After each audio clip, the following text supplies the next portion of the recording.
L'électrotechnique peut se définir comme étant l'association de deux domaines, l'électricité et la technique. Profondément liés, ils sont à l'origine de l'ensemble des applications de l'énergie électrique.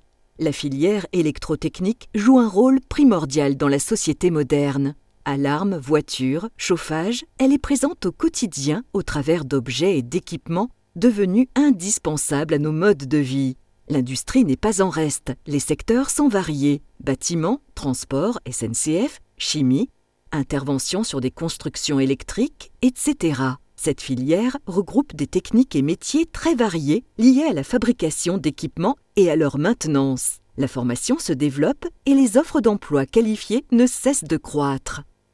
Un peu d'histoire, de la production d'électricité à la consommation. L'électrotechnique ou génie électrique est aussi bien la science de la mise en œuvre que de la gestion technique des systèmes électriques. La production, le nucléaire, l'éolien, le solaire, l'hydraulique, le transport, problématique majeure d'études liées à l'électricité, la distribution, acheminement d'énergie aux différents consommateurs, l'installation, prendre en considération la nature et la fonction d'un bâtiment, la consommation, besoins électriques des utilisateurs finaux. En électrotechnique, la main-d'œuvre qualifiée est recherchée. Aujourd'hui, des applications pour des métiers variés. L'électrotechnique se divise en deux grandes familles d'installations. D'un côté, l'habitat tertiaire comprenant les installations électriques des bâtiments, logements ou bureaux. De l'autre côté, l'électricité industrielle via la mise en œuvre de l'énergie électrique nécessaire aux procédés de fabrication des entreprises et des automatismes industriels. De nombreux métiers sont associés à chaque type d'activité de la chaîne électrotechnique. Agents de maintenance, techniciens de maintenance, responsables de maintenance, technicien de bureau d'études en électricité, automaticien, hydraulicien, chef de chantier en installation électrique. Et demain, une évolution des métiers.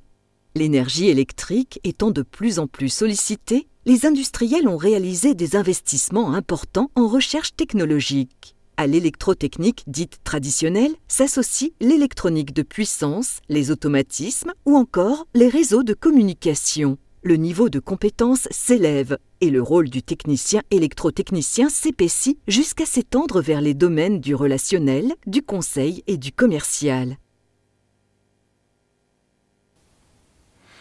Comme vous avez pu le voir, encore une fois, un très vaste domaine d'investigation avec de très nombreux métiers.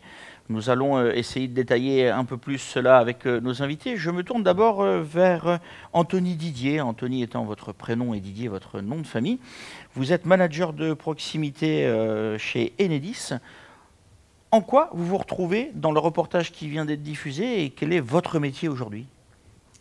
Alors, en effet, c'est bien Anthony. Je suis, comme vous dites, mon manager de proximité sur la base opérationnelle de Boulay. Dans un premier temps, mon travail consiste en fait à gérer une base opérationnelle. C'est-à-dire, nous sommes une douzaine d'agents avec tout type d'engins et véhicules possibles imaginables pour réaliser diverses interventions, que ce soit aussi bien sur les réseaux haute tension jusque chez les clients avec leurs panneaux de comptage. Le fait est que voilà, je travaille avec eux tous les jours et on essaie d'apporter un maximum pour nos clients chaque jour, peu importe ce qu'il arrive en fait. J'en profite puisque vous avez le micro. Vous-même, auparavant, vous avez été apprenti, c'est bien cela ? C'est ça. Moi, dans un premier temps, j'ai fait un BTS électrotechnique au sein du pôle formation à Thionville, enfin à Yutz. Et voilà, sur 2 ans. Le cursus était un apprentissage, 15 jours à l'école et 15 jours en entreprise. Et au sein de ça, suite à l'obtention de mon diplôme, j'ai été embauché chez Enedis en tant que préparateur de chantier. Vous avez fait votre apprentissage déjà chez Enedis ? C'est ça, oui. J'ai passé 2 ans auprès de chez Enedis, comme apprenti, avant d'être embauché, une fois mon diplôme réussi. Et aujourd'hui, si j'ai bien compris, vous êtes manager. Est-ce que vos études, votre formation, vous prédestinez à devenir manager ou c'est quelque chose que vous avez appris sur le tard et pour lequel vous avez été formé au sein d'Enedis ? Alors ça, c'est quelque chose qui vient au fur et à mesure. Voilà, j'ai commencé par la technique et après, Mais mes supérieurs ont décelé du coup chez moi quelques aptitudes managériales. Et ce qui fait que du coup, je me suis proposé sur un poste de manager et voilà, ça s'est fait naturellement et du coup, je fais ça maintenant depuis 1 an et demi. Merci beaucoup pour votre témoignage, je reviendrai vers vous tout à l'heure. Nous avons aussi à nos côtés Aurélien Lermereau qui travaille chez Valiance Faya. Quel poste occupez-vous, Aurélien, dans cette entreprise ? Bonjour, donc je suis le directeur d'exploitation pour Valiance sur tout le Corrèze. Alors, ça tombe bien, directeur d'exploitation pour celles et ceux qui ne sauraient pas de quoi il en retourne, c'est quoi comme métier ? C'est-à-dire que mon rôle consiste à piloter l'intégralité des activités que nous avons sur la plaque du Corrèze, qui couvre entre autres 6 centrales. C'est-à-dire que directement sous mes ordres, il y a les chargés d'affaires qui sont là pour aller chercher des affaires, les chiffrer, les défendre et les rentrer, et ensuite veiller à leur gestion jour à jour. Vous avez besoin de beaucoup d'électroniciens aujourd'hui et d'électrotechniciens ? Oui. C'est la majeure partie du personnel que l'on cherche à recruter en ce moment. Donc nous cherchons à la fois des électriciens purs et durs, jusqu'aux électrotechniciens, suivant le type de spécialité sur lesquelles on veut les envoyer. Il y a toujours cette notion, donc ça c'était bien expliqué dans la vidéo, la partie industrielle, la partie tertiaire, mais quoi qu'il en soit, dans les deux domaines, ce que nous recherchons beaucoup, c'est courant fort, courant faible, les deux spécialités. Donc vous, aujourd'hui, vous avez besoin de personnes qui vont travailler ou dans le milieu industriel ou dans le milieu tertiaire. Ça, c'est avec, pour vous, le coup, je crois, de votre côté, une prédominance pour le domaine industriel, me semble-t-il. Les deux. Les deux, ça dépend les sites, ça dépend les contrats que l'on a à l'heure actuelle. Pour donner une idée, là, on va commencer le déploiement donc, des CCL, qui sont les centres de crise locaux sur les différents CNPE. Le dernier projet post-Fukushima. Et là, on est vraiment sur une partie totalement tertiaire. Mais à but s'il advenait quelque chose de désastreux sur une centrale. Très bien. Merci pour votre témoignage. Je reviendrai également vers vous tout à l'heure, Aurélien.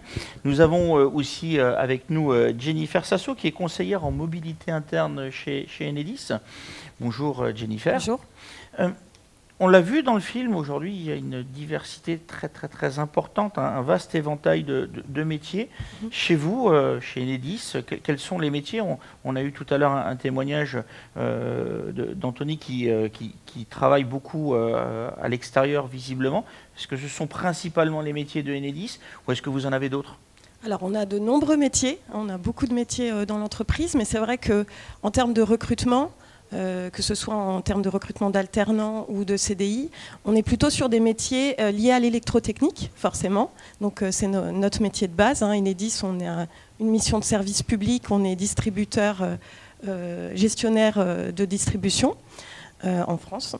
Et donc, pour revenir à votre question, la diversité des métiers, on a des métiers qui commencent en CAP, Bac Pro, qui vont être des métiers de technicien d'intervention polyvalent.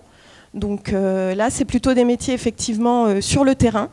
Notamment, vous voyez souvent Enedis aux infos, dans les actualités, quand après une tempête. Malheureusement il y a une tempête, effectivement. Donc ça, c'est plutôt nos métiers de technicien d'intervention polyvalent. Ensuite, on a aussi des métiers comme le métier qu'a exercé Anthony, d'ailleurs, de technicien électricité. Là, c'est plutôt un préparateur de chantier, comme il l'a dit tout à l'heure, d'ailleurs. Et c'est accessible après un BTS. Un BTS électrotechnique ou ATI, peu importe. Voilà. Et puis après, on a encore d'autres métiers qui sont les métiers de chargé de projet ingénierie. On en cherche beaucoup, notamment dans le bassin thionvillois.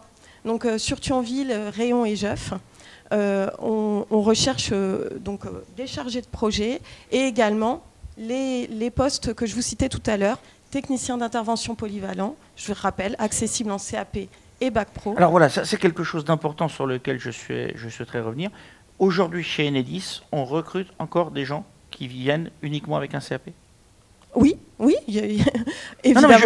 Ça paraît évident peut-être pour vous, mais pour celles et ceux qui nous écoutent, je pense qu'il est bon de le répéter. Oui. Quoi. Alors, ce n'est pas la majorité des cas, c'est clair, mais par contre, on n'est pas du tout fermé au CAP. Absolument pas. D'ailleurs, en termes de rémunération, nous, on embauche un CAP, donc sans expérience. On est sur 21 000 € par an, c'est-à-dire plus 14% par rapport au SMIC. ce qui peut être intéressant effectivement. Et donc on embauche en CAP, mais la plupart des cas, c'est plutôt sur un bac pro et un bac pro en alternance.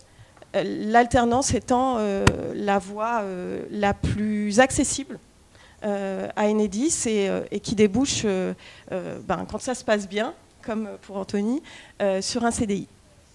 Vous continuez de former vos salariés. J'ai la chance de rentrer chez vous avec un CAP. J'ai une possibilité d'évolution de carrière. Oui, bien sûr, parce que nous avons des centres de formation interne qui sont situés partout en France d'ailleurs. Et puisqu'on a l'exclusivité, l'expertise en fait de ce métier de gestionnaire de réseau de distribution, donc on forme, pour vous donner un exemple, en termes d'heures de formation par an, juste pour la Lorraine, on est à 37 000 heures 300 de formation pour nos salariés, nos 1000 salariés en Lorraine. Il y a tellement de domaines d'activité, ne serait-ce que chez vous, que j'ai l'impression que vous pourriez avoir des conseillers d'orientation et d'information juste pour expliquer la complexité. Je vois que les gens qui sont dans le public, notamment Madame Spagneno, que ça fait sourire. Je reviendrai vers vous, Jennifer. Laurence Biège, vous représentez le GIMES, le groupement des industriels de la maintenance de l'Est, qui particulièrement œuvre au sein des centrales nucléaires du Grand Est. Est-ce qu'aujourd'hui, il y a encore de réels besoins et de recherche d'électrotechniciens et des gens qui travaillent dans le domaine électrique et numérique en général ? Tout à fait. Donc le nombre d'entreprises qui composent le GIMES est 115. Parmi ces entreprises, toutes ne sont pas dans ce domaine d'électricité, mais on va dire à peu près un tiers sont dans ce domaine-là et elles recrutent toutes et continuellement, c'est-à-dire qu'il n'y a pas de période spécifique d'embauche, c'est vraiment toute l'année, à tous les niveaux. Je confirme ce que vous avez dit tout à l'heure, du CAP au niveau ingénieur, c'est vraiment, la demande est forte. Et elle est forte, et ce qui est intéressant pour les gens qui peuvent s'intéresser à ce secteur, c'est qu'on trouve tout type d'entreprise. La TPE, la très petite entreprise, jusqu'au grand groupe. Vous en êtes un, effectivement. Valiance Faya en est un autre. Et donc, ça offre aux gens un large choix de types d'activités et d'entreprises. On va revenir vers vous, Jennifer. Aujourd'hui, vos métiers sont attractifs ou vous avez du mal à recruter ? Alors, on a des métiers attractifs, en tout cas. Pour être salarié d'Enedis, je trouve que nos métiers sont très attractifs, mais malheureusement, effectivement, on a quand même des difficultés de recrutement, parce que je pense que c'est plutôt par manque de connaissances finalement de l'entreprise, et également, on peut le dire, de ses avantages, parce qu'on a un statut particulier. Je vous le disais, on est dans une mission de service public. Alors on va en profiter pour rappeler à celles et ceux qui nous regardent, notamment les parents, pour bien comprendre. C'est, on va dire, anciennement EDF, et c'est le nom de la distribution aujourd'hui d'EDF, Enedis. Alors, pour clarifier rapidement les choses. Alors, clairement, on fait partie effectivement du groupe EDF, mais on a une mission, enfin, on doit respecter un code de bonne conduite qui fait que nous, on est distributeur et on doit être non discriminant par rapport à tous les fournisseurs d'énergie. Donc, effectivement, il y a EDF. Mais il y a aussi Engie, il y a aussi Total Direct Energy.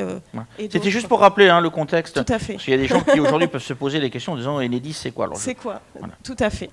Donc aujourd'hui, l'attractivité, malgré plein d'avantages et de possibilités liées au statut des industries électriques et gazières, comme le sont d'autres que je viens de citer et qui ont le statut aussi, et bien malgré ça, effectivement, on a un déficit d'attractivité sur nos postes, sachant que en plus on recrute à peu près une trentaine de postes par an en Lorraine. Également, donc j'en parlais tout à l'heure, sur Thionville, Réon, Jeuf, qui font partie de nos 30 sites. On a une trentaine de sites en Lorraine. On a un réel déficit d'attractivité sur ces sites-là. Comme on l'a vu dans d'autres émissions, on est quand même dans une région où il y a un potentiel fort et il y a encore beaucoup de postes à pourvoir. Oui, et puis je voudrais juste souligner une chose. Donc là, je vous parlais des postes en CDI. Mais on est là aussi pour parler de l'alternance. Et juste pour vous informer, on a une quarantaine d'offres d'alternance qui sont d'ailleurs en ce moment, j'en profite, je fais la promo, mais qui sont... C'est une page de publicité gratuite, donc effectivement, vous pouvez en profiter. Qui sont en ligne sur notre site enedis.fr. Et donc, sachez on travaille avec une quarantaine d'alternants par an, comme l'a été Anthony d'ailleurs dans le passé. Merci beaucoup Jennifer. Aurélien, qu'est-ce qui est attractif dans ce métier? Si vous deviez dire à un jeune, tiens, l'électrotechnique c'est bien pourquoi? C'est un métier très technique. Il y a rarement une journée qui ressemble à l'autre. Parce que quand on est confronté à un problème technique, on n'aura pas forcément le même le lendemain. Donc il faut toujours être capable de s'adapter, d'innover, de trouver des solutions qui vont être pérennes et pas juste le quick fix qui ne tiendra pas le lendemain. Donc c'est toujours en constante évolution. Malgré tout, on a tendance à voir les industries comme des mastodontes qui n'évoluent pas au cours des années. C'est faux. Ça évolue ? Ça évolue en permanence. D'autant plus qu'aujourd'hui, nous sommes spécialisés nucléaires, les centrales sont quand même prévues de vivre 20 ans de plus qu'elles l'étaient prévues à l'origine. Donc forcément, il y a certaines installations qui étaient prévues pour 40 ans et désormais on décide de les revamper complètement et de les remettre au goût du jour. Donc forcément, on va être amené à démonter des installations qui, aujourd'hui, il n'y a plus personne qui sait comment les entretenir et installer quelque chose de totalement moderne. Anthony, qu'est-ce qui vous plaît dans votre métier aujourd'hui? Qu'est-ce qui fait que vous en êtes fier? Alors, dans un premier temps, c'est le service public. C'est-à-dire que nous intervenons principalement quand nos clients ont un réel besoin, justement, ce qu'on intervienne. Donc, on parlait notamment tout à l'heure des tempêtes. C'est ce qui fait aussi une grande force de l'entreprise. C'est que malgré tout ce qui peut arriver, les aléas climatiques, nous serons toujours présents. Nous serons toujours sur le terrain pour alimenter un maximum de clients. Alors j'entends bien Anthony, et vous faites bien de le préciser. Ceci dit, on a la chance de ne pas connaître des tempêtes tous les jours. Donc sorti de ces moments où effectivement vous nous rendez grand service à l'ensemble des citoyens de notre territoire, au quotidien, qu'est-ce qui vous plaît?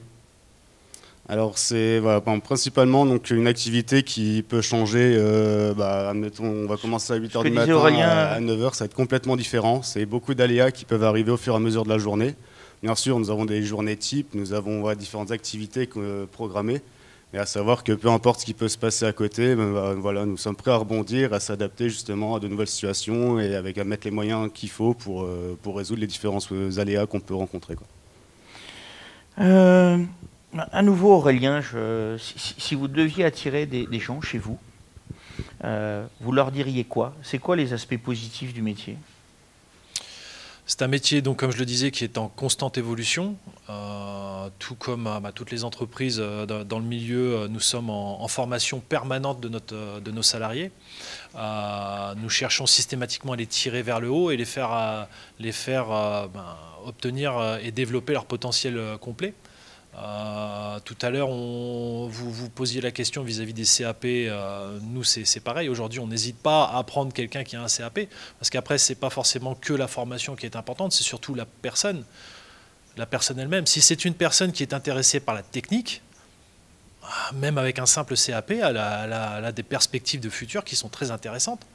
On peut encore faire carrière aujourd'hui avec les métiers de l'électrotechnique? Oui, parce qu'il y a toujours le système de validation des acquis en entreprise qui peut se faire systématiquement, qui certes demande un minimum d'investissement personnel, parce que c'est au bout de 15 ans de carrière, si vous voulez faire valider tout ce que vous aviez avant pour obtenir l'équivalent d'un BTS alors que vous n'aviez qu'un CAP, c'est un processus qui prend à peu près 2 ans, 2 ans et demi. Entre la constitution du dossier, la validation du dossier au niveau des chambres de commerce ou même des différents organismes de formation, et ensuite le passage devant le jury. Néanmoins, ça veut dire que même si vous commencez avec un CAP, vous pouvez finir votre carrière avec un BTS ou même aller jusqu'au diplôme d'ingénieur. C'est le cas dans le groupe que vous représentez aujourd'hui. Il y a des gens qui ont fait des VAE, oui.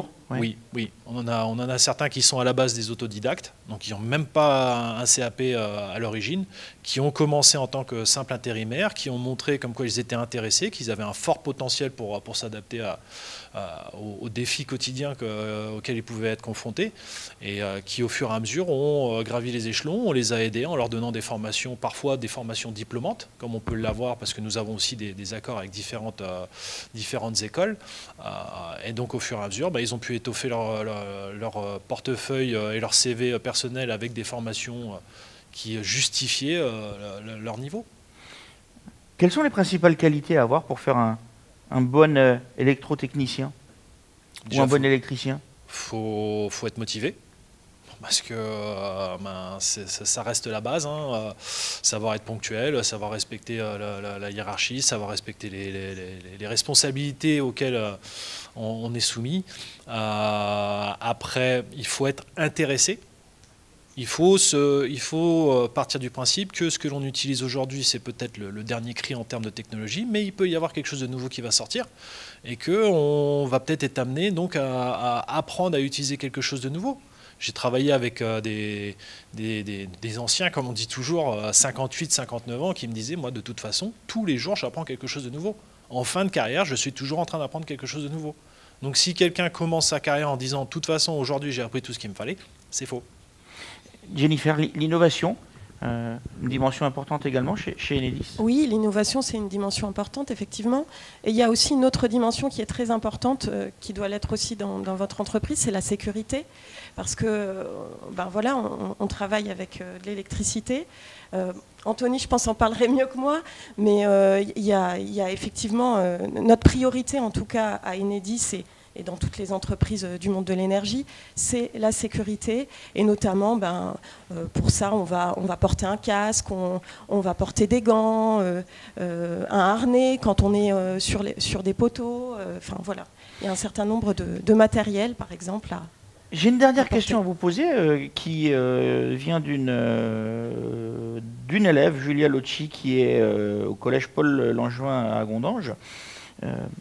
En quoi la préoccupation environnementale est venue aussi impacter vos métiers? Alors, c'est une vaste question.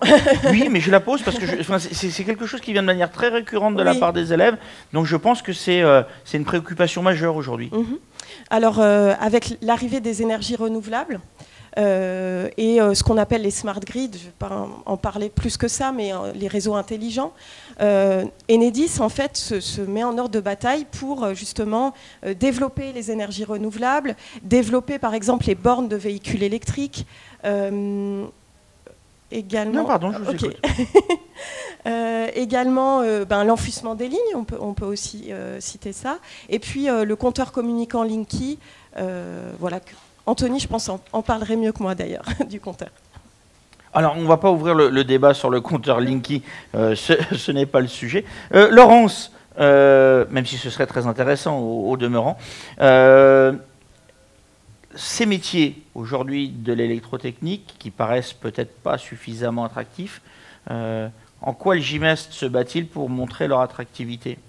Donc, le GIMEST qui co-organise avec le campus des métiers cette manifestation, on en organise un certain nombre d'autres avec les acteurs du territoire, ça c'est important. Le GIMEST n'est pas tout seul. On a des partenariats avec les établissements scolaires, on représente des entreprises et on va participer à un certain nombre de salons et autres. On fait la promotion des métiers sur le site des énergies des métiers, on crée des fiches métiers, des plaquettes, un certain nombre de choses. Et on parle effectivement de la réalité du métier, on l'a dit tout à l'heure. Après, il faut savoir aussi qu'il y a des contraintes à ces métiers. Et donc, on n'est élude aucune question concernant l'autorisation administrative pour entrer sur une centrale, la mobilité par exemple. Donc voilà, on concourt de manière très active à faire la promotion de ces métiers au service de nos entreprises adhérentes. Merci beaucoup Laurence pour cette transition tout en douceur vers la deuxième thématique qui sont effectivement, on va rentrer maintenant dans le cœur du sujet. Aussi je vous remercie et j'invite de nouvelles personnes à me rejoindre sur le plateau. Laurence, Aurélien, Jennifer et Anthony, merci beaucoup pour votre participation. Je demande à Sophie Gratteau de me rejoindre, Eric Fragnat, Maxence et et Monsieur Patrick Ludman. Voilà, ils nous rejoignent sur le plateau. Et nous allons donc essayer de comprendre un peu plus pourquoi choisir ce type de métier. Et pour ce faire, je vais commencer par travailler et poser des questions à Sophie. On va être peut-être un peu redondant à ce qui a été dit lors de la première émission, mais je crois qu'il y a des choses qu'il est intéressant de rappeler. Pourquoi choisir ce type de filière? Est-ce qu'aujourd'hui, l'électrotech et l'électricité sont des domaines en tension, et est-ce qu'il y a du travail dans ces domaines? Alors, ce sont effectivement des domaines aussi en tension, hein, donc on a beaucoup plus de demandes de la part des entreprises que de candidats en face et de candidats qualifiés, parce que les entreprises doivent de plus en plus s'adapter au monde qui nous entoure, à l'évolution, donc le numérique, toutes les nouvelles techniques. Et donc on se retrouve avec des gens qui ont certes les compétences de base, mais qui n'ont pas les compétences techniques maintenant qui sont demandées sur le terrain. Donc c'est tout un travail d'adaptation à faire de la part des entreprises. Et bon, Pôle emploi essaye de répondre aussi à ça. Et puis on essaye également de promouvoir les métiers pour des jeunes qui arrivent sur le marché de l'emploi, qui sont déscolarisés, qui n'ont pas de qualification. Et on essaie de les emmener vers ces domaines-là, justement, pour essayer de pourvoir les postes qui restent à prendre. On a vu un reportage qui montre au demeurant un métier plutôt sympathique. Qu'est-ce qui explique l'écart entre la manière dont ça se passe sur le terrain et l'attractivité de ces métiers et le fait que les gens n'aient pas envie d'y aller? Alors, il y a un problème de mobilité aussi. C'est vrai que souvent, ce genre de métier demande des interventions sur chantier. Et on a maintenant des publics qui sont peut-être un peu éloignés de l'emploi aussi, ou qui n'ont pas de permis, ou pas de moyens de locomotion, ou ce genre de choses. Il faut être disponible. On a entendu tout à l'heure Enedis parler de tout ce qui était astreinte pour les tempêtes, etc. Et donc il y a des gens que ça n'intéresse peut-être pas forcément d'être flexible à ce point-là. Mais malheureusement, c'est un métier qui demande de la flexibilité et de la mobilité. Et donc il faut vraiment faire un travail en amont pour préparer tout ce public-là à ces métiers qui vont demander ces qualités-là principalement, en plus des qualités techniques. Sophie, je vous remercie. Je me tourne maintenant vers Patrick Ludman. Vous êtes professeur de physique appliquée et vous enseignez en BTS électrotechnique. Est-ce que jusque-là, j'ai tout bon? Oui, c'est tout bon, oui. Ah, vous me rassurez, j'ai eu lycée peur La Briquerie à de dire au lycée La Briquerie, vous faites bien de le rajouter. Si vous deviez dire à un jeune, tiens, ce serait quand même bien que tu te prédestines à ce type d'études, vous lui parleriez de quoi? Je parlerai de la variété des métiers possibles. Enfin, les précédents invités, on en parlait, je crois, largement, mais c'est vraiment ce qui fait la richesse du métier. Quand je suis arrivé tout à l'heure, je rencontrais un ancien élève qui intervenait sur le plateau, qui était en électrotechnique en formation chez nous au lycée, et qui maintenant intervient dans le métier de la soudure. Donc on a des possibilités d'évolution, et on a surtout une panel de métiers extrêmement variés. L'électrotechnique, c'est quelque chose, c'est un mot qui ne parle pas aux gens, en fait. Quand on fait des journées portes ouvertes, je vois bien... Quand on discute avec les parents, électrotechnique, ils voient bien qu'il y a technique là-dedans, mais ils ne savent pas ce que c'est. Et c'est des métiers où on fait de l'électricité, de la gestion d'énergie. Donc ça va de la distribution d'électricité, approvisionnement en énergie, jusqu'à la maintenance, jusqu'à la gestion de ces choses-là par des techniques, on va dire, plus récentes, si on veut, informatiques, des éléments communicants. Enfin, c'est une panel de métiers vraiment énorme. Oui, visiblement, il y a beaucoup de freins. Vous pâtissez d'une image qui n'est pas forcément... sexy et impactante, si je puis dire. Ouais. Qu'est-ce que vous faites, vous, au quotidien pour aller au-delà de ces poncifs et balayer ces idées reçues? Alors, au quotidien, j'ai un peu de mal, je vous avoue, même avec des amis, leurs enfants qui voulaient faire des études avec un profil vraiment de technicien. Eh ben non, on ne va pas le mettre dans le technique, c'est des métiers sales, c'est des métiers... Il n'y a pas de travail, alors que tous les intervenants ont dit qu'il y a du travail. Alors il y a partout, du travail, partout, justement, vous faites bien de le dire, et il y a des métiers où on peut même intervenir dans des endroits où on ne s'y attend pas. Ouais. Et je vois qu'il affiche un large sourire. Maxence Maxence, vous êtes apprenti, bonjour, en BTS électrotechnique, hein, et vous êtes apprenti où? Alors à Disney. Voilà. Disney, Mickey les grandes oreilles? C'est ça. Et vous y faites quoi chez Disney? Rassurez-moi, vous n'êtes pas dans un costume? Ah non, pas du tout. Alors moi, mes missions principales au sein de Disney, donc ça se tourne autour de la maintenance. Donc moi, je m'occupe principalement donc, des machines thermiques et des machines électriques. Donc la maintenance à Disney est divisée en plusieurs territoires. Je fais partie du territoire 4. Donc je m'occupe par exemple de la parade. Ça m'arrive donc de m'occuper des machines de manutention, par exemple, de certaines attractions qui nécessitent donc du coup de la mécanique, l'électricité, tout ça, et également tout ce qui est véhicule, donc du personnel. Donc voilà, le territoire 4 se tourne sur un métier varié, quoi. Ça se tourne sur pas mal de possibilités. Qu'est-ce qui fait, parce que je pense que ça intéresse tout le monde, que d'un seul coup vous vous retrouviez comme ça en apprentissage chez Disney? On fait comment pour être apprenti chez Disney? On fait comment? Alors, comme dans toutes les entreprises, donc du coup, voilà, recrutement. Moi, pour ma part, donc j'ai eu quelques connaissances qui travaillaient déjà là-bas, qui m'ont poussé à faire mon apprentissage à Disney. Faut savoir qu'aussi j'ai une grande passion pour l'univers Disney. Donc j'ai décidé de réunir donc, le métier de l'électrotechnique et ma passion à Disney avec un apprentissage qui me permet d'avoir déjà un pied dans l'entreprise. Voilà. De Disney à la centrale nucléaire de Cattenom, il n'y a qu'à pas que j'ose franchir. Éric Fragnat, vous êtes salarié à la centrale nucléaire de Cattenom. Quel a été votre parcours, Éric ? Alors moi, je suis rentré il y a une trentaine d'années maintenant, où j'étais ouvrier professionnel, c'est-à-dire je suis rentré avec un bac F3, bac électrotechnique.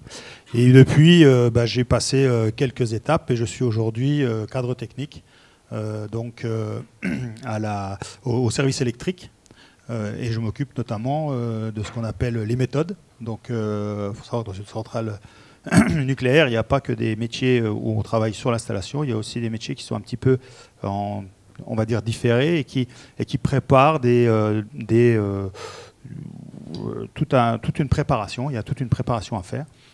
C'est-à-dire qu'on peut avoir un travail très technique et se retrouver quand même à un moment donné, si on le souhaite, derrière un bureau à préparer des activités. Oui, mais c'est pas parce que c'est derrière un bureau que c'est un peu lassant. C'est pas ce que je dis. Non, mais on va aussi sur le terrain. Il faut bien connaître l'installation. Pour pouvoir écrire par exemple des procédures, il faut bien connaître l'installation. Donc voilà, donc aujourd'hui je suis cadre technique et voilà, j'ai pas fini, je vais encore. Donc vous êtes l'incarnation même de ce que disait tout à l'heure Aurélien Lermeroux. On peut aujourd'hui rentrer dans une entreprise avec très peu de diplômes, mais une envie de travailler importante et une vraie curiosité et faire une carrière professionnelle. Tout à fait, et d'ailleurs je me suis bien reconnu dans ce que M. Lermeroux a dit. En plus, moi j'ai changé de métier en même temps. C'est-à-dire j'étais électricien au départ, je suis allé vers la mesure physique. Et depuis 2015, je suis revenu au niveau d'électrique. Donc on peut aussi avoir des passerelles d'un métier à l'autre, ce qui est plutôt intéressant. Et alors, petite particularité dans votre parcours, me semble-t-il, vous êtes aussi tuteur d'apprentis? Alors j'ai été tuteur, oui, j'ai été tuteur l'année dernière d'une apprentie en licence. Alors avec la crise Covid, c'était pas simple, mais on a réussi quand même. Je suis un fervent défenseur de l'apprentissage. Pourquoi ? Parce que c'est du gagnant-gagnant. C'est-à-dire que le tuteur il gagne, puisqu'il apprend. Moi, j'ai appris beaucoup C'était une jeune fille, j'ai appris beaucoup de cette jeune fille. Et puis, en même temps, elle apprend aussi. Et puis, on les voit progresser, on les fait progresser. Et donc, le premier objectif, je dirais, d'un tutorat, c'est le diplôme. Ce n'est pas l'emploi au départ, c'est le diplôme. Et effectivement, ça nous permet de voir comment le jeune évolue, l'envie de travailler qu'il a, et puis là il s'avère que ça a débouché sur un CDI. Éric, je vous remercie. Sophie, une petite question, les employeurs qui font appel à vous pour essayer de trouver les rares pépites, si je puis dire, c'est quoi leurs critères aujourd'hui de recherche et surtout comment on arrive à répondre à ces critères? Alors, auparavant, effectivement, les critères étaient plutôt techniques. Et puis, au fil du temps, les employeurs se sont aperçus que les critères techniques, on ne les avait pas. Alors, du coup, ils ont basculé, en fait, du savoir-faire, on est passé vers le savoir-être. C'est-à-dire qu'un employeur va maintenant préférer un jeune qui est motivé, qui fait preuve d'une réelle envie de s'investir dans le métier, qui a bien compris toute la teneur et tout ce qu'on attendait de lui, plutôt que quelqu'un qui va être bardé de diplômes, qui va arriver, comme le disait précédemment l'intervenant, en pensant qu'il a tout vu, qu'il sait tout. Donc il va vraiment préférer quelqu'un qui sait se comporter, qui a un réel souci de bien faire son travail, d'être agréable avec ses collègues, d'être ponctuel, de ne pas être absent pour un oui ou pour un non. Donc il va vraiment transférer toutes ces demandes sur le savoir-être plutôt que sur le savoir-faire. Ce qui fait qu'aujourd'hui, comme on dit toujours, il préfère avoir quelqu'un qui démarre avec des compétences de base, même des petites compétences, et de l'emmener après les compétences, lui apporter les compétences techniques, puisque ça peut s'acquérir. Par contre, le savoir-être, on l'a ou on ne l'a pas. On ne va pas pouvoir, comme on dit toujours, on ne fait pas d'un âne un cheval de course. Quelqu'un qui n'a pas envie, on aura beau lui apporter toutes les compétences techniques et tout le savoir, s'il n'a pas envie, il n'a pas envie. Donc maintenant, les employeurs préfèrent du savoir-être au savoir-faire. Patrick, est-ce que, au-delà d'enseigner l'électrotechnique, vous êtes aussi obligé d'enseigner à vos élèves le savoir-être? Bien sûr, parce qu'on est tout à fait conscient de ce que vous dites. Quand on va voir nos jeunes en stage, c'est une des premières remarques que fait l'employeur. Les connaissances techniques, il en faut. Il faut les connaissances minimales, on va dire. Et ensuite, c'est le savoir-être qui fait la différence. Donc nous, on y travaille aussi, bien sûr. On apprend nos élèves, nos étudiants à être à l'heure, à être respectueux, à avoir un sens des responsabilités aussi. Quand on leur met entre les mains du matériel qui coûte plusieurs milliers d'euros, il faut qu'ils soient capables de ne pas le détériorer en étant inattentifs. Donc bien sûr, on travaille énormément sur cette partie-là aussi. On est enseignant, mais on est aussi éducateur. On ne remplacera pas les familles, bien sûr, mais on complète. Maxence? Oui. Le savoir-être chez Disney, c'est quelque chose d'important? Oui, c'est important. En fait, on nous apprend vraiment à être professionnel et être présentable donc en face de nos visiteurs. Vous êtes au contact des visiteurs en étant... Ça m'arrive pas. Moi, personnellement, ça m'est déjà arrivé d'intervenir sur le parc, mais vraiment en face des visiteurs, ça ne m'arrive pas, en tout cas pas dans mon territoire, mais ça peut arriver à n'importe quelle personne de la maintenance. Mais c'est vrai qu'on nous apprend vraiment à être présentable. Même par exemple pour une simple intervention sur le parc, on doit être présentable. On a une manière de faire qui représente la magie de Disney en fait. Et c'est ça la particularité qu'on a donc, dans cette société. Autre particularité, vous êtes chez Disney qui est une société internationale. Est-ce que les langues étrangères peuvent avoir leur importance même dans la maintenance ou pas? Oui, alors dans certains domaines, moi dans mon cas, ça n'a pas été trop demandé puisque j'étais en apprentissage, donc je suis là pour apprendre. Effectivement, donc à l'école, j'apprends l'anglais, mais sur certains métiers, oui, on demande l'anglais, effectivement. Qu'est-ce qui vous a donné envie d'aller vers ce métier-là? Alors moi, c'était vraiment totalement par hasard. À la fin d'une 3e générale, donc j'ai fait plusieurs stages d'immersion dans plusieurs lycées différents. Et dans ma tête, ça a toujours été le technique. Je ne sais pas pourquoi. Et donc du coup, après ces stages, donc du coup, je me suis rendu compte que c'était vraiment un métier qui m'intéressait. Donc l'électrotechnique, c'est vachement varié et c'est super intéressant. Et donc du coup, après une 3e générale, j'ai décidé de me tourner vers une filière professionnelle, donc le bac MELEC. En 3 ans, métier de l'électricité et des environnements connectés. Merci beaucoup. Et ensuite, donc, justement, donc, par rapport à Disney, j'ai décidé à la fin de ce bac pro donc, de me diriger vers l'apprentissage qui m'a permis donc, d'avoir déjà un pied dans l'entreprise. C'était vraiment un souhait déjà au début du lycée de travailler à Disney, voilà, même étant beaucoup plus jeune. Voilà. Et c'est vrai que l'apprentissage m'a permis d'avoir donc, un pied déjà dans l'entreprise. Vous pensez que votre apprentissage va aboutir vers un contrat d'embauche? J'espère. Après, c'est vrai qu'en fonction du Covid, c'est un peu plus compliqué. Mais j'espère aboutir sur un CDI. C'est vraiment mon souhait, quoi. Merci Maxence. Eric, si tu devais persuader quelqu'un de suivre cette filière, tu lui dirais quoi? Alors, la filière, je lui dirais... Alors, on parle d'apprentissage. Oui, et d'électrotechnique. Oui, d'électrotechnique. L'électrotechnique, c'est quelque chose qui est... Il faut être curieux. Donc c'est celui qui est curieux, qui veut savoir comment ça fonctionne, comment fonctionnent des installations. Voilà, c'est vers là qu'il doit aller. La curiosité, l'envie de travailler, l'envie de découvrir, l'envie d'innover, puisque même à la centrale, on innove toujours. Donc l'envie d'innover, l'envie d'inventer, l'envie de... Il y a beaucoup de domaines, on l'a dit depuis tout à l'heure, et donc c'est vraiment, voilà, c'est quelqu'un qui doit être curieux, qui doit avoir envie d'innover aussi. Et puis dans l'apprentissage, je trouve que c'est une filière d'excellence, encore une fois. Donc je dis aux jeunes qu'ils peuvent aller vers l'apprentissage, même s'il y a quelques années, ça n'avait pas forcément une très bonne image. Aujourd'hui, ça a beaucoup changé. C'est une filière d'excellence, puisqu'il faut en même temps réussir son projet industriel, je dirais, et en même temps son projet scolaire. Maxence, on retrouve l'innovation quand on est en apprentissage, ou aujourd'hui vous travaillez sur des choses qui vous sont totalement connues? Alors pour l'instant, moi donc du coup en apprentissage, je travaille sur des choses qui sont totalement connues. Après, par exemple, à Disney, on travaille sur du matériel qu'on ne trouve pas ailleurs, par exemple sur certaines attractions. Mais globalement, ce qu'on apprend à l'école, c'est vraiment ce qu'on fait en entreprise, quoi. À l'école, c'est vraiment tout ce qui est théorique. Et en entreprise, on pratique ce qu'on apprend à l'école, en fait. Voilà. Il y a une question qui m'a été posée et qui revient de manière récurrente, donc je vais vous la poser. Oui.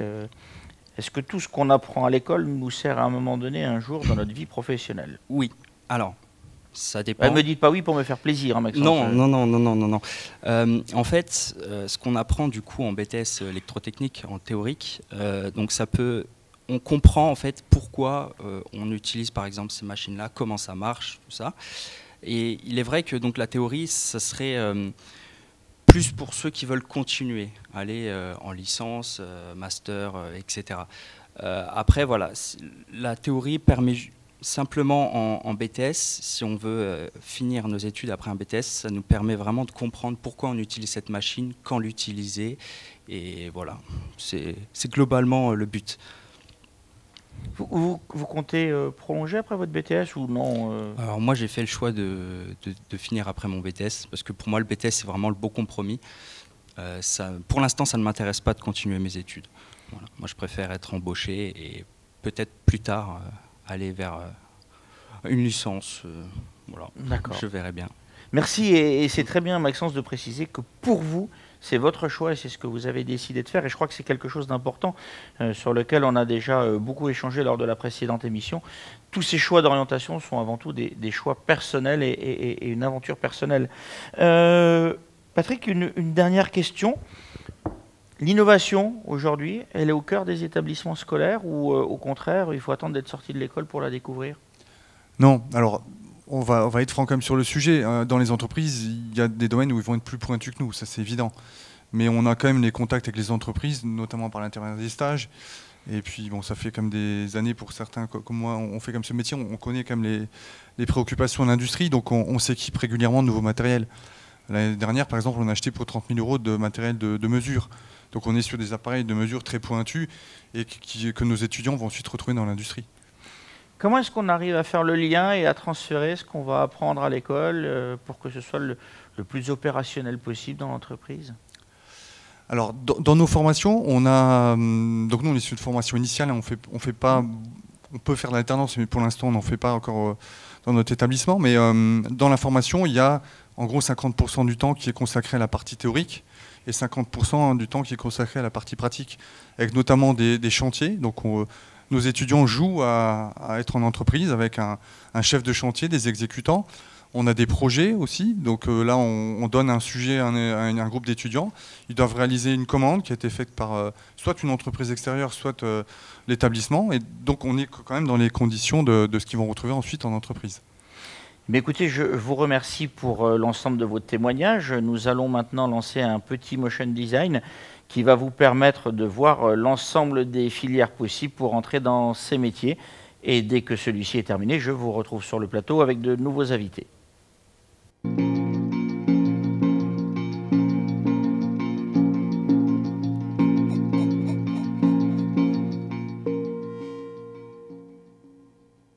Du CAP au diplôme d'ingénieur, de nombreuses formations existent pour les élèves attirés par les métiers de l'électrotechnique et du numérique. Ce Motion Design présente les formations dispensées dans les établissements membres du campus des métiers et des qualifications énergie-maintenance Grand Est, à savoir le lycée polyvalent La Briquerie à Thionville, le lycée des métiers Gustave Eiffel de Talange, l'Institut de soudure à Yutz, l'Université de Lorraine et sa composante l'IUT de Thionville-Yutz, le pôle formation UIMM Lorraine, site Porte de France Thionville. Certaines formations sont dispensées par apprentissage.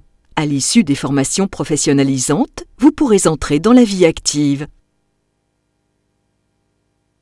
Si vous souhaitez entrer dans le monde du travail rapidement, choisissez le bac professionnel métier de l'électricité et de ses environnements connectés ou le bac pro système numérique. Ces formations durent 3 ans.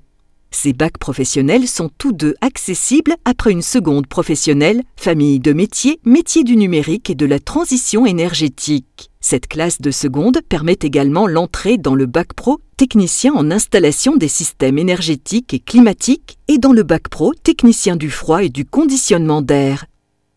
Après l'un de ces bacs pro, vous pouvez travailler, aller en BTS ou vous spécialiser avec la mention complémentaire en 1 an maintenance des installations oléo-hydrauliques et pneumatiques. Après le bac pro ou la mention complémentaire, on entre dans la vie active où il est possible d'envisager une poursuite d'études en BTS. Filière classique, le bac général a pour vocation de s'orienter vers des études longues, minimum bac+3. 3 spécialités s'offrent à vous, sciences de l'ingénieur, mathématiques ou physique-chimie. La spécialité sciences de l'ingénieur permet de s'imprégner de culture technique. Ce sera un avantage lorsque vous entrerez en compétition pour des écoles d'ingénieurs avec d'autres qui ont suivi un enseignement uniquement général. Si vous envisagez de faire des études supérieures courtes, un BTS en 2 ans ou un BUT en 3 ans, orientez-vous vers le bac technologique STI 2D, Sciences et technologies de l'industrie et du développement durable. L'enseignement dispensé pendant le cursus est pluridisciplinaire. En plus de la filière électrotechnique et numérique, il vous permettra un vaste choix de poursuite d'études. Si vous hésitez entre le bac général ou le bac technologique, pas de problème, la classe de seconde est commune. Vous pourrez vous déterminer à la fin de celle-ci.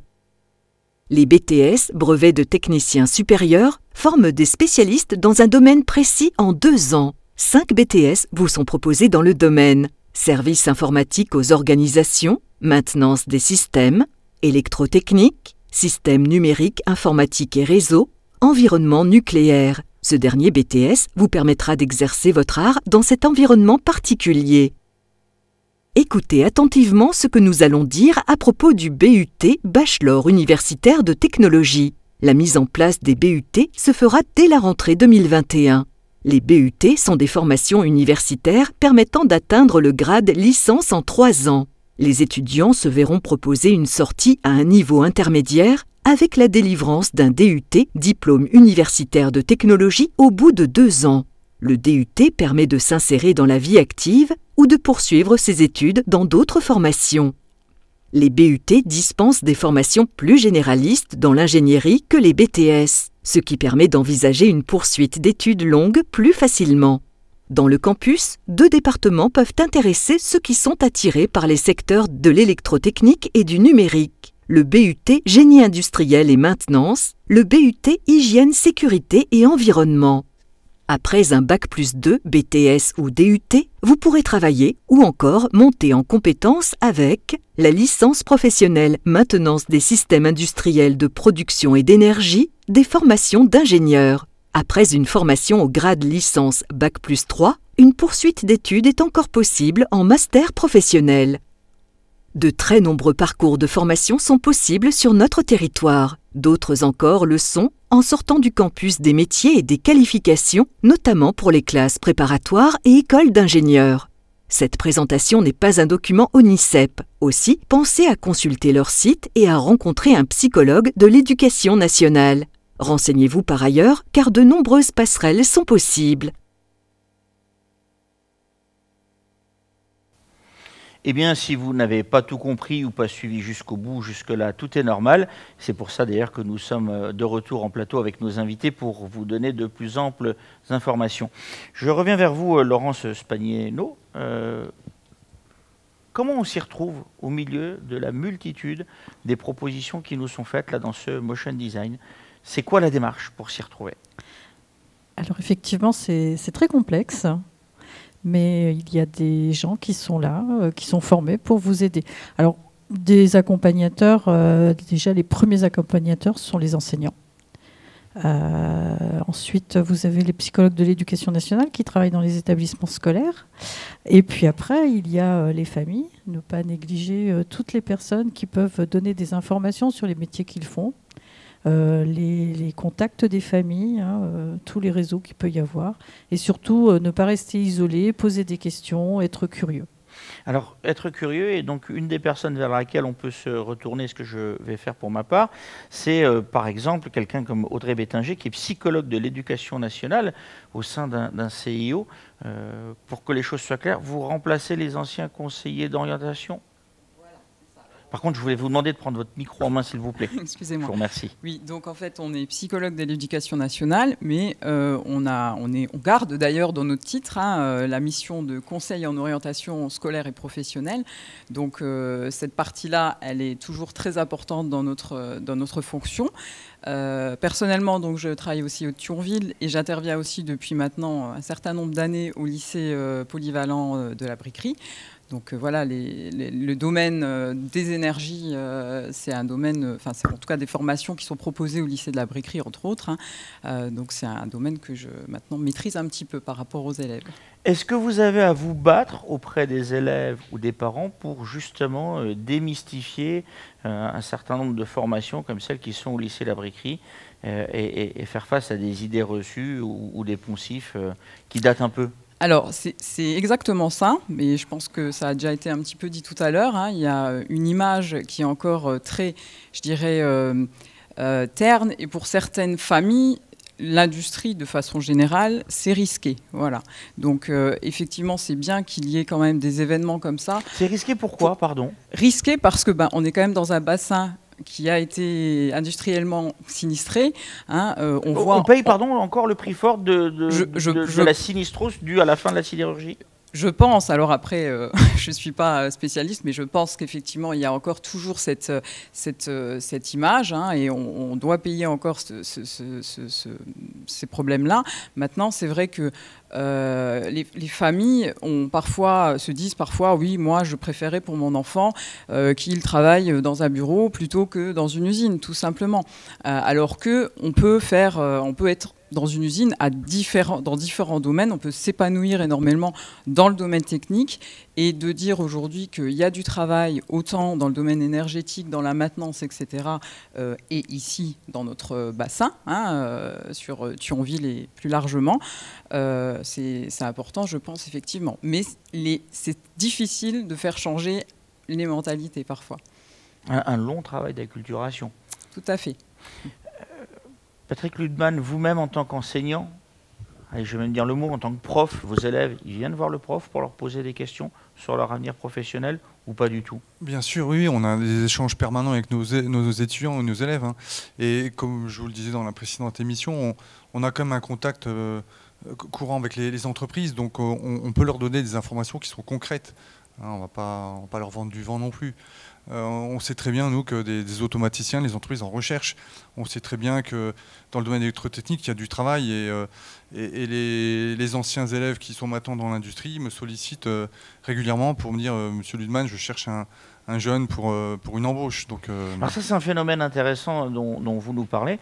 Vous le disiez tout à l'heure, il y a beaucoup d'anciens élèves qui viennent à votre rencontre en disant « On a besoin de ressources ». Oui, on a gardé des contacts. Oui. On va dire une dizaine d'anciens. C'est une grande famille finalement, les gens qui sont passés en BTS électrotechnique chez vous? On n'est pas une grande famille comme on peut retrouver dans toutes les écoles d'ingénieurs. Là, c'est vraiment un réseau qui s'installe. Mais l'ancien étudiant que j'ai rencontré tout à l'heure dans cette salle, que j'ai eu il y a presque une dizaine d'années, il a un contact avec pratiquement tous les anciens de sa promo. Donc c'est une espèce de réseau en effet qui s'installe. Et je l'ai sollicité justement tout à l'heure pour des stages pour mes étudiants, et il m'a dit moi j'ai pas vraiment besoin d'étudiants en stage, mais j'ai des copains dans d'autres entreprises et je vous donnerai les contacts. Donc on a un petit réseau en effet qui nous permet de se tenir au courant de ce qui se fait dans l'industrie, et puis aussi de trouver des stages intéressants pour nos étudiants. Alors avant de prendre les questions de celles et ceux qui se trouvent derrière l'écran, je vais juste d'abord poser une petite question à Lucas Bergans, qui est étudiant justement. et qui a comme prof Monsieur Ludman. Qu'est-ce qui vous a poussé, Lucas, dans cette voie? Ben, en fait, c'était pas un choix de base. C'était, je me suis retrouvé là-dedans un peu par hasard. Mais vous faites bien de le... Enfin, encore une fois, c'est pas grave, hein, on peut le dire. Il y a d'autres personnes qui ont témoigné sur les autres émissions. Oui, on peut se retrouver aussi là par hasard. L'intérêt étant de transformer ça à un moment donné en réussite. Donc, une fois qu'on a terminé de se trouver là par hasard, qu'est-ce qui se passe? Ben, déjà, on découvre du coup ce que c'est l'électrotechnique, du coup.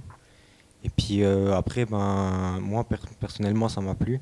Je me suis quand même accroché les 4 premiers mois à savoir toutes les bases, à apprendre les bases, parce que je partais de zéro. C'était dur au début? Ouais, quand même un peu. C'est du travail, quoi. Il y a pas de secret. Alors, vous faites bien de le dire, je crois que c'est quelque chose d'important, et c'est bien que ce soit un étudiant qui le dise. Ouais, au départ, il n'y a pas de secret, c'est du travail. Alors, une fois qu'on a fini de s'acharner pendant 4 mois et de travailler dur, on y trouve du plaisir quand même? Ça devient tout de suite plus intéressant, parce qu'on comprend du coup comment cela fonctionne, et c'est comme un puzzle en fait. On comprend tout de suite. Une très belle image, effectivement, l'image du puzzle avec ces pièces qui s'assemblent. Personne ne l'avait dit, c'est pour ça d'ailleurs qu'on a dit que c'est bien que chacun puisse s'exprimer et donner son point de vue. Après ce BTS, vous souhaitez continuer? Oui. Pour faire quoi? Une licence? Ouais. Très bien. Je reviens vers vous tout à l'heure. On va essayer donc maintenant de prendre vos questions en direct. Et donc, je vous écoute.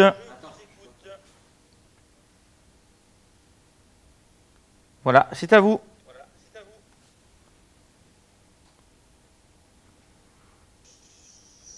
Je vous écoute.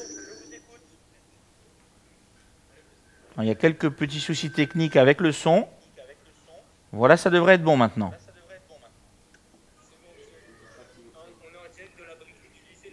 Oui, en direct du lycée La Briquerie.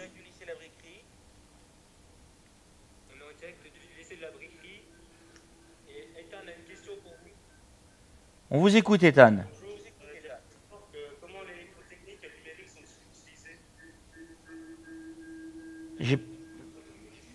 Je n'ai pas bien compris votre question, Ethan.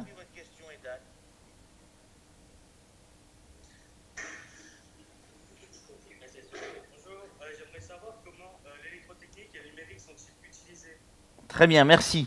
Quels sont les champs d'application du numérique et de l'électrotechnique aujourd'hui, même si on en a vu une partie dans le film, Monsieur Ludman? Je reprendrai un peu ce que j'ai dit tout à l'heure. C'est vrai que les domaines d'application sont très vastes. Et je vais en rajouter un que j'ai oublié tout à l'heure, c'est notamment le domaine des véhicules électriques. De plus en plus, on nous fait la promo des véhicules électriques et c'est l'électricité, donc c'est l'électrotechnique, la manière de commander les moteurs, la manière de gérer l'énergie.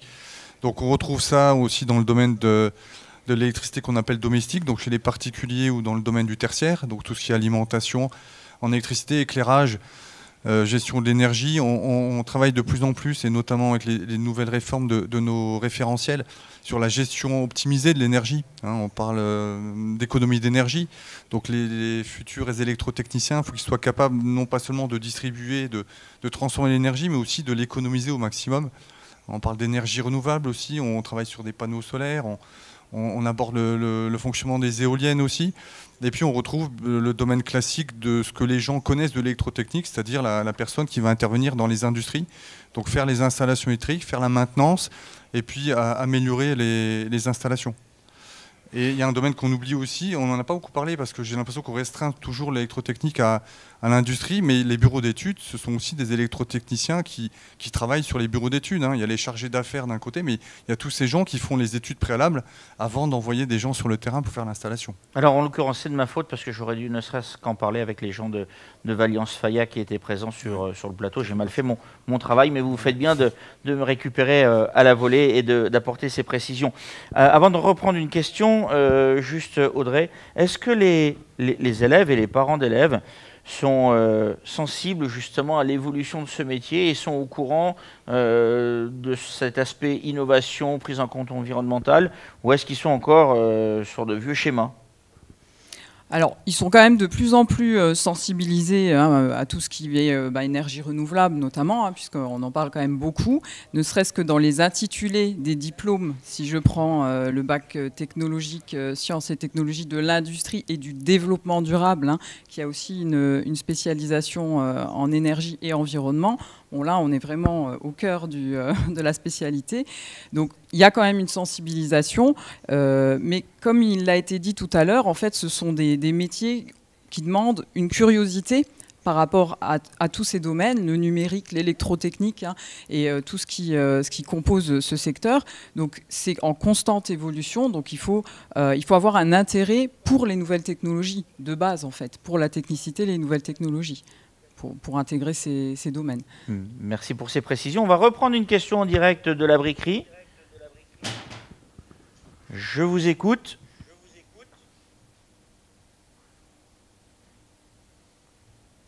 J'écoute la briquerie. Et c'est Gabriel qui en a une. Bonjour. Je voulais savoir quel était le salaire moyen dans ce domaine après un BTS. Merci beaucoup pour cette question qui est régulièrement posée et on va y répondre. Vous avez entendu la question, c'est celle du salaire moyen auquel on peut prétendre en sortant de ce type de formation. Qui se sent d'attaque, même si on n'a pas forcément que les bons interlocuteurs autour du plateau pour répondre à cette question maintenant. Mais je crois que Patrick a en tout cas un élément à nous communiquer. C'est vrai qu'on n'est pas les mieux placés pour parler de salaire, puisque ce n'est pas nous qui embauchons nos étudiants, mais il s'avère que, encore une fois, avec les retours de nos anciens étudiants, un technicien commence entre 1500 et 2000 euros à peu près. Après, on a le Luxembourg qui fausse tout ici aussi, sur les chiffres. Donc, Alors, on a eu quand même en début d'émission un élément de réponse fort qui a été fait par Jennifer Sasso, qui nous disait que quelqu'un qui sortait avec un CAP chez Enedis commençait avec 14% de rémunération supplémentaire. Elle me corrigera si c'est faux par rapport à quelqu'un qui a un SMIC. Et c'est en tout début, donc elle me fait signe de la main que je ne me suis pas trompé et j'ai retenu les bons chiffres et qu'il y a de véritables évolutions de carrière possibles. Après, Patrick, vous faites bien de le préciser, on l'a déjà dit aussi dans une précédente émission, la proximité du Luxembourg fausse un peu les choses, mais, et vous me confirmerez, Laurence, le phénomène Luxembourg n'explique pas tout, puisque dans la France de l'intérieur, si je puis dire, on retrouve les mêmes tendances. Oui, on retrouve alors les mêmes tendances, les mêmes difficultés à recruter dans le monde industriel, je dirais, d'une manière un petit peu générale. Alors, j'invite les médias qui font beaucoup de reportages, ou alors les cinéastes qui nous font des films sur les métiers de la police scientifique ou les médecins qui s'intéressent à l'industrie. Ça créera peut-être des vocations. Ils nous aideront peut-être. Mais effectivement... Vous voulez dire qu'un Dr House de l'industrie, ce serait pas mal? Ce serait peut-être pas mal, oui, effectivement. On va y penser. C'était peut-être une bonne idée pour les scénaristes. Je lance une idée comme ça. Mais c'est vrai que ce sont des métiers qui sont peu connus, mal connus, difficiles à identifier. Donc je crois que c'est là aussi notre difficulté. Alors l'éducation nationale travaille quand même pour faire découvrir ces métiers et notamment nous travaillons avec les élèves, mais nous travaillons également avec les enseignants parce que nous donnons aussi la possibilité aux enseignants d'aller eux-mêmes en entreprise découvrir des métiers, parce que c'est quand même eux qui sont au contact quotidien des élèves et qui vont transmettre des informations ensuite. Donc en collège, voilà, il y a des stages aussi qui sont offerts aux enseignants. Patrick, vous souhaitiez compléter ces propos? Oui, non, je voulais revenir sur l'histoire des salaires, parce que c'est vrai que c'est une inquiétude récurrente des parents. Ils veulent que leur enfant ait un meilleur salaire, mais le salaire de début de carrière, même d'un ingénieur, d'un élève qui sort d'une école d'ingénieur, c'est pas des salaires faramineux non plus. Ils commencent à 2000, 2200 euros. Par contre, c'est l'évolution derrière qui va être rapide. Les salaires sont peut-être pas très élevés sur un technicien qui sort d'un titulaire d'un BTS, mais rapidement le salaire va évoluer. Je pense que c'est l'info qu'il faut faire passer aux parents. C'est pas le salaire de départ, et on peut mentir aussi sur un salaire de départ. S'il y a des primes, s'il y a des horaires de nuit, des choses comme ça, on peut faire monter des salaires à des 2500 euros, mais il faut rester raisonnable quand même sur les chiffres.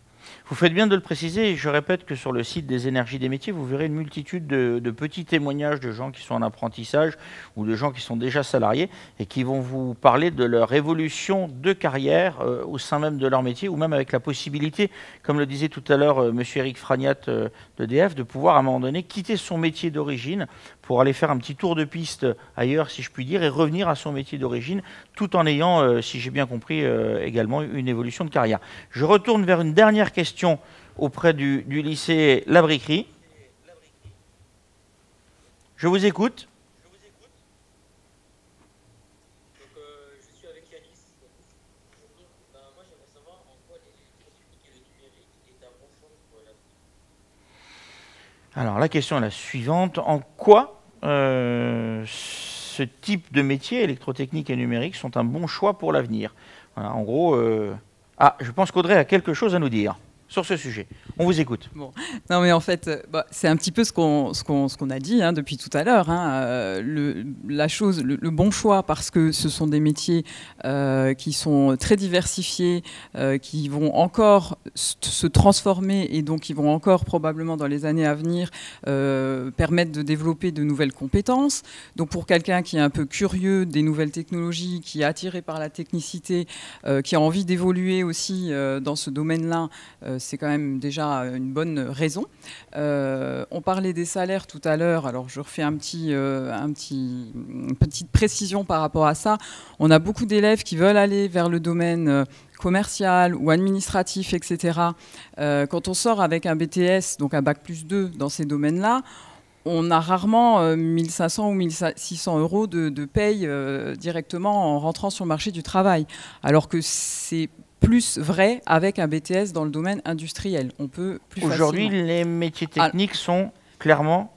À l'entrée sur le marché du travail, à diplôme équivalent, niveau de diplôme équivalent, oui, on a un salaire un peu plus conséquent dans le domaine industriel par rapport au domaine commercial ou administratif, par exemple.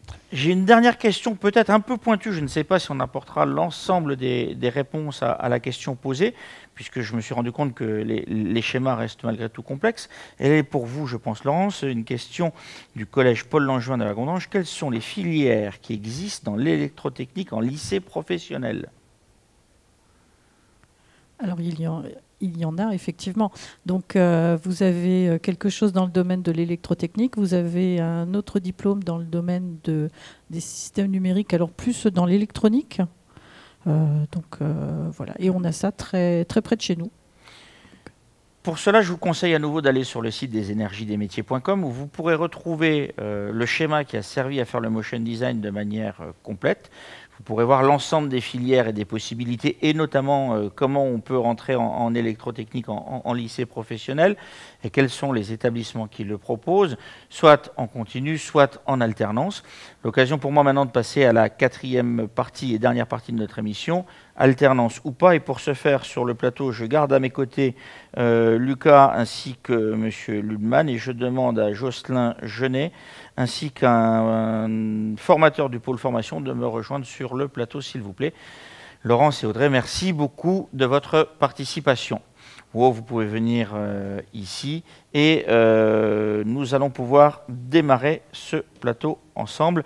J'accueille tout de suite Jocelyn qui est apprenti à la centrale nucléaire de Cattenom.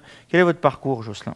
Bonjour. Donc, mon parcours, moi, c'est j'ai fait un bac S scientifique, donc ça a changé un petit peu maintenant, oui, il me semble, entre-temps, mais un petit peu polyvalent. Ensuite, j'ai fait un DUT, qui est maintenant un BUT, donc génie industriel et maintenance, qui existe encore, donc aussi polyvalent. Et après, j'ai hésité entre licence et école d'ingénieur, et je me suis dirigé vers l'école d'ingénieur.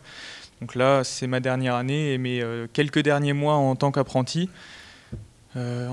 Ingénieur. Alors je corrige juste parce que je suis sûr d'avoir compris une chose, c'est que le DUT existe toujours et qu'on peut y additionner une année supplémentaire pour en faire un bachelor. Vous voyez, à force de me plonger dans toutes ces notes, on finit par apprendre de nouvelles choses.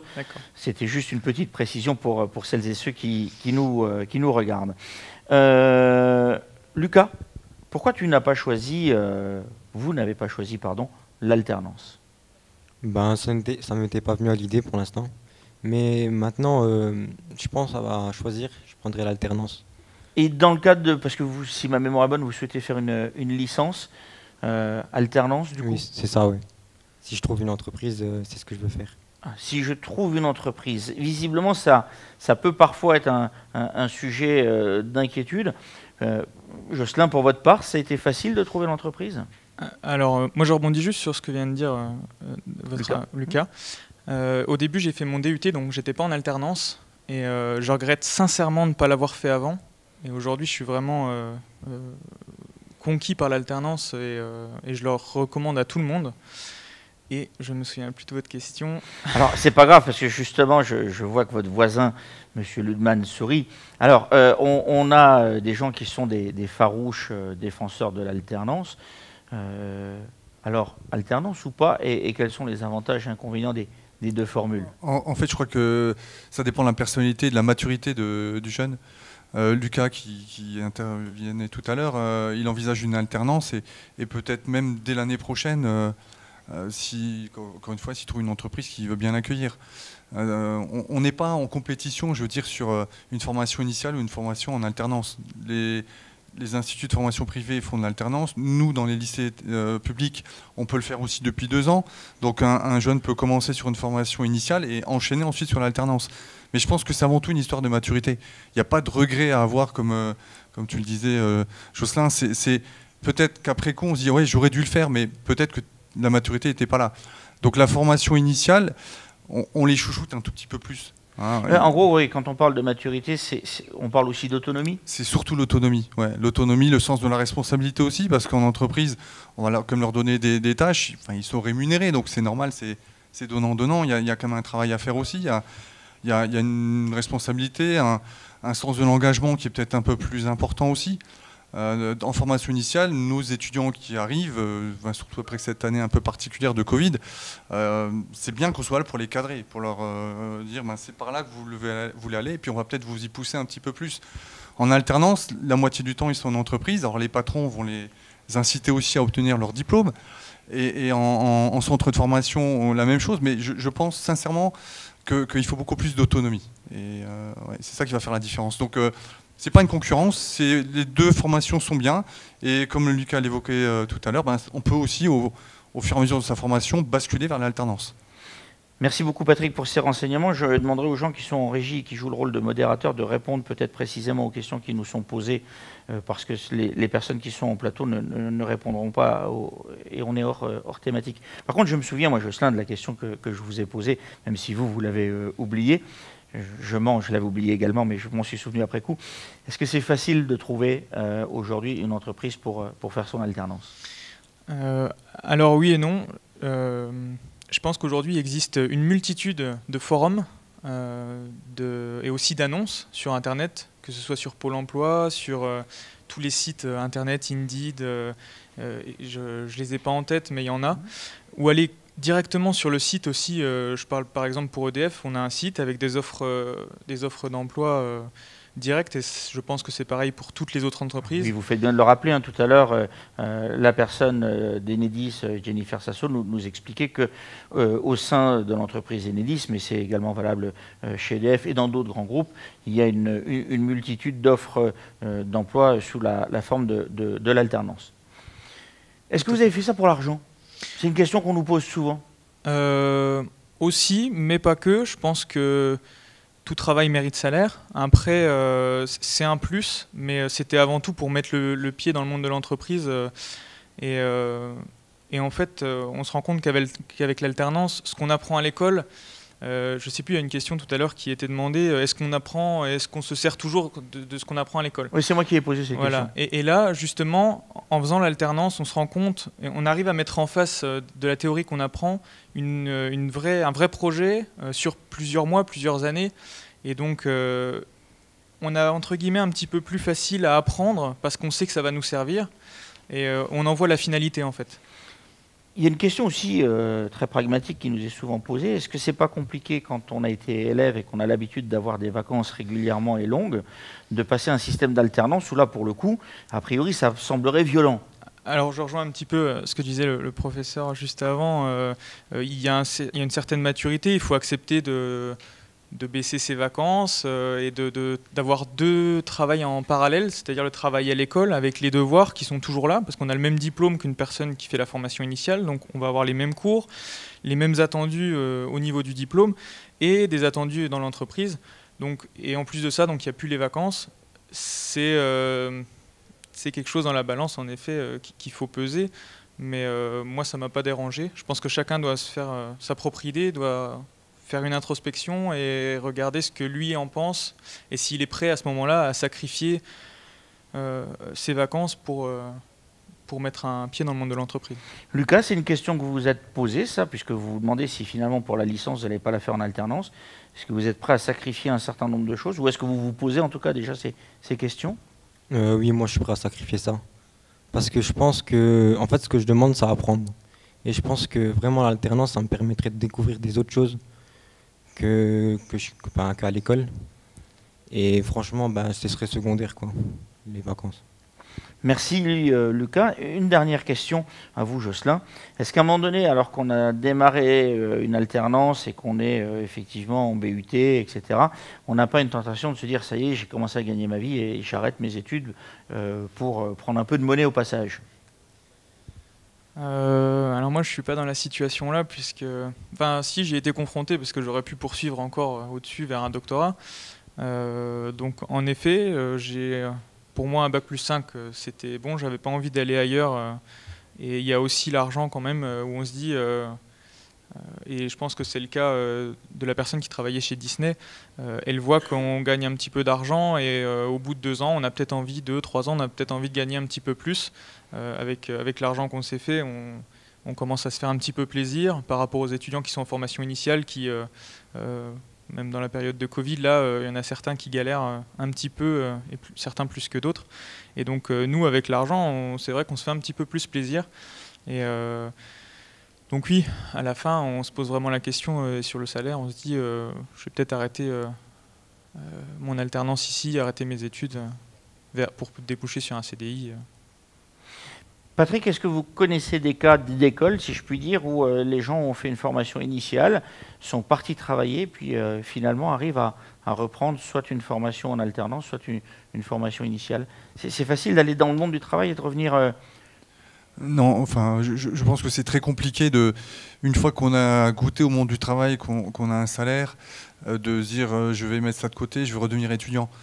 Alors, j'ai des retours... si on veut, parce que je fais aussi des formations pour adultes avec le Greta, donc c'est sûr qu'on voit revenir des gens qui ont fait une pause d'1 an pour aller travailler, qui reviennent passer un diplôme. Alors ça peut être sur des formations qui ressemblent à celles qu'on fait en initiale, c'est-à-dire sur un temps plein, donc avec un financement de l'entreprise souvent, mais c'est difficile. On a aussi des gens qu'on retrouve qui ont 45 ans et qui reviennent se remettre sur les bancs de l'école, et là c'est encore plus difficile. Enfin, le conseil que moi je donne toujours aux jeunes, aux élèves et aux étudiants, c'est aller jusqu'au bout du diplôme, viser le diplôme qui vous correspond. Donc ça peut être juste un BTS, ça peut être une licence, ça peut être un diplôme d'ingénieur aussi. Mais la pause entre les deux, les césures et tout ce qui est à la mode en ce moment, moi je pense que c'est pas terrible de recommencer après. Quand on a changé de vie, parce qu'une vie d'étudiant, c'est pas une vie professionnelle, je crois que c'est très difficile de revenir en arrière. Écoutez, merci beaucoup à tous les trois pour votre témoignage.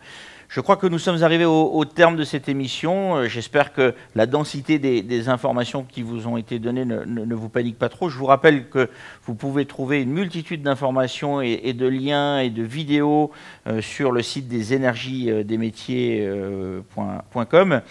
Il me reste, avant de clore cette émission, à remercier l'ensemble des partenaires du campus, de remercier également l'ensemble des intervenantes et intervenants de cette émission, ainsi que les personnes de l'IUT et leurs professeurs pour leur précieuse contribution à ce projet. Un grand bravo à François Eckel, qui est l'initiateur de cette opération. Merci à vous toutes et tous, et à bientôt. Au revoir.